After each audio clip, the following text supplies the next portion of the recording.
Hello, I'm Janelle Wilson from MrsWilsonScience.com, and I'm super excited to share this OneNote teacher planner that I've created with you. I created this planner because I found during lockdown my traditional paper planner I had been using all of a sudden became useless. I couldn't figure out a way to repurpose it in a way that made sense to me. And I wanted to find a way that I could easily switch and customize if anything like this happened again. And I thought digital planning made a lot of sense. So I made this planner and I want to share it with you. Now, I teach secondary science in England, but I have also taught science in the US at both middle school and high school level.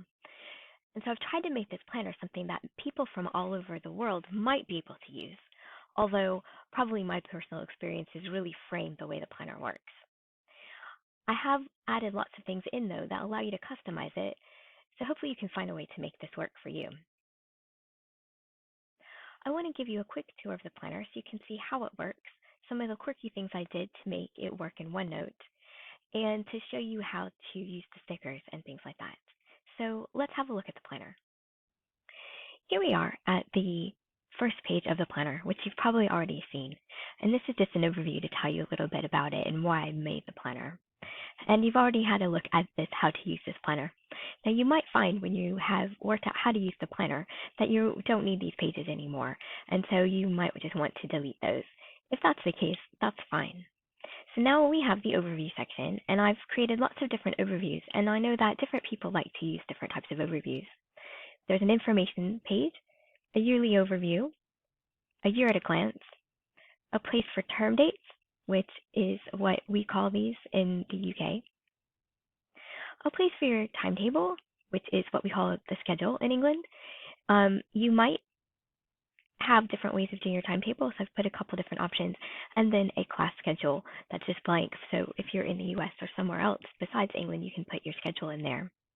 There's also a blank headed pages to add your own term dates and your own school calendar.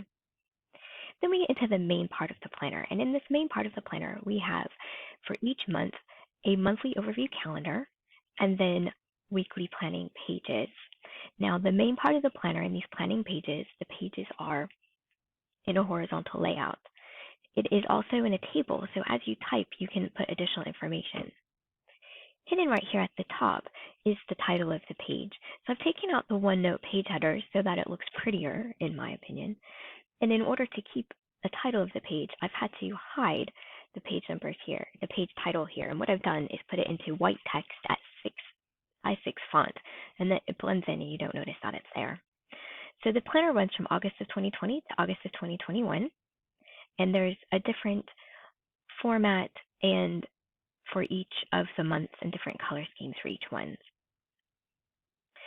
Then for your school information, there's lots of places here for you to customize. So obviously it's hard for me to know what your school's policies are, so I've put in lots of things here for you to use.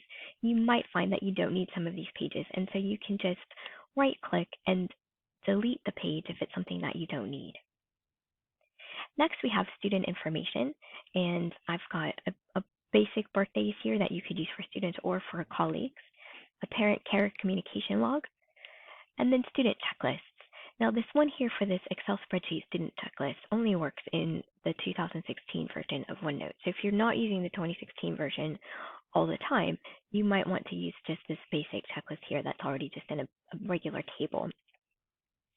I have a tutor group birthdays because that's what we have in where I am, and then I also have homeroom student birthdays if that's something that you might need. Next, I have an insane amount of options for taking notes. I know lots of different people like to take notes different ways, so I've put in lots of different ways for you to take your notes, and hopefully you'll find a way that works for you. And so you have a chance to go through and look at all of those. Next, I have resources. Now, I teach chemistry, so there's a lot of periodic tables in here. If you're not a chemistry teacher, you might find you don't need any of these. I've also included a world map. You might want to use this section as a place to input the resources that you need.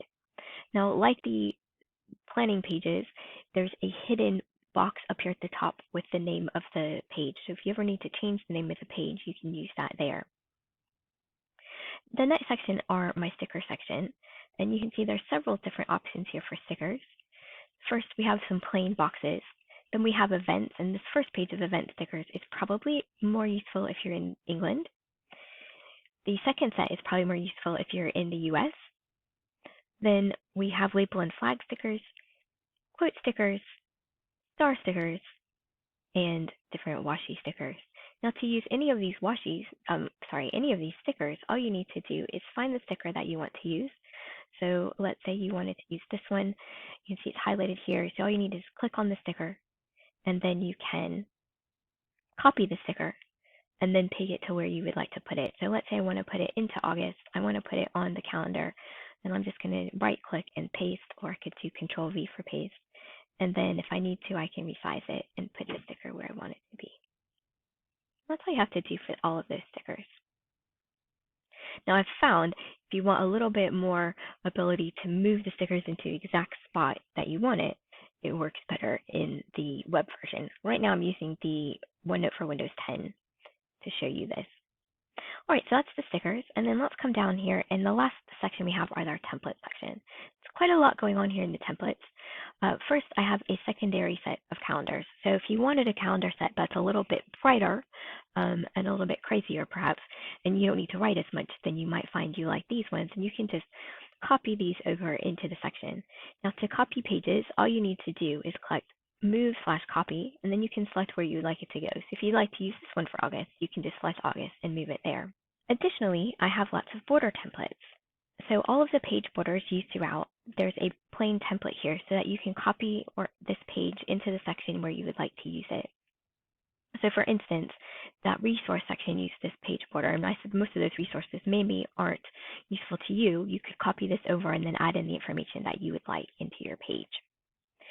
And then finally, I have vertical layout. So some people had said that they really would be interested in a vertical layout.